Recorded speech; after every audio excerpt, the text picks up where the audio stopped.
அத்தியாவசியம் தான். ஆனால் வேலையா பாக்குறப்போ நல்லா புரிஞ்சுவாங்க. உங்களுக்கு அது புரியுதா இல்லையா? எனக்கு புரியல. எனக்கு புரியுது. என்ன புரிஞ்சிரும்? எனக்கு சொல்லுங்க. லேபர் அண்ட் ஸ்கில் என்ன? எனக்கு ஒண்ணு புரியல. அப்ப இதுவரை யார் யார் இங்க இந்த டீம்ல யார் யார்? பிக் பாஸ்ல இந்த வாரம் கேப்டன் ரஞ்சித் அவர்களோட வாரம் எப்படி இருக்க போதுன்னு நினைக்கிறப்பயே ஆரம்பத்திலே ஒரு விவாதம் வந்து ஒரு மோதலா மாறி அதனால அவருக்குன்னு வைக்கப்பட்ட ஒரு முட்டையை வந்து தர்ஷிகா எடுக்கிற அளவுக்கு இந்த சூழ்நிலை மாறி இருக்கு. ஏன்னா cooking team, vessel washing team, cleaning டீம்னு பிரிக்கிறதுல வந்து ஸ்கில் ஓரியன்ட், குக்கிங் வந்து ஸ்கில் ஓரியன்ட், லேபர் ஓரியன்ட் தான். மித்த கிளீனிங், ஹவுஸ் கிளீனிங் இதெல்லாம் அப்படிங்கிற மாதிரி டாய்லெட் கிளீனிங் அப்படிங்கலாம் சொல்லியிருக்காரு. உடனே வந்து அது எப்படி ஸ்கில் ஓரியன்ட்னு நீங்கள் பிரிப்பீங்க? நான் வந்து டாய்லெட் கிளீனிங்கே வந்து ஸ்கில் ஓரியன்டாக பண்ணுறேன் அப்படின்னு சொல்லிட்டு அருண், ஸ்கில் ஓரியன்ட் நான் லேபர் ஓரியன்ட் பிரிக்கிறதே தப்பு, எல்லா வேலையும் நம்ம வேலை, எல்லாமே நம்ம வேலை தான், நம்மளுக்காக தான் நம்ம எல்லா வேலையும் செய்கிறோம், இது என்னமோ சம்மந்தமே இல்லாமல் என்னென்னமோ பேசிகிட்டு இருக்காரு அருண். ஆனால் தீபக் என்ன சொல்கிறாரு?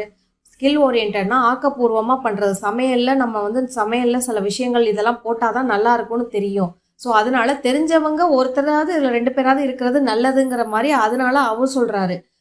மற்ற லேபர் ஓரியன்ட் வந்து செய்கிறத பார்த்தாலே நமக்கு வந்து வந்துடும், அதனால அதை லேபர் ஓரியன்ட் தான் நார்மலாக சொல்லுவாங்க, அதனால அதை தான் நான் இங்கே மீன் பண்ணேனே ஒழிய நான் வந்து நீ அந்த வேலை செய்கிறனால நீ தாழ்வா, இந்த வேலை செய்கிறவங்க உயர்வுன்னெலாம் நான் எந்த சொல்லலை.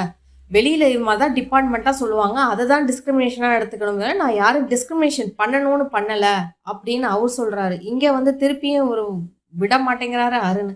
முத்துவும் அதே தான் வந்து தீபக்கு தான் சப்போர்ட் பண்ணுறாரு, ஜாக்லினும் தீபக்கு தான் சப்போர்ட் பண்ணுறாங்க, குக்கிங் வந்து ஸ்கில் ஓரியன்ட் அப்படின்னு சொல்லிட்டு. ஸோ இந்த விவாதம் வந்து ஒரு இடத்துல மோதலாக மாறுது. யாருமே யார் சொல்கிறத கேட்காம எல்லாரும் ஏஞ்சி நின்று பேசுகிறாங்க.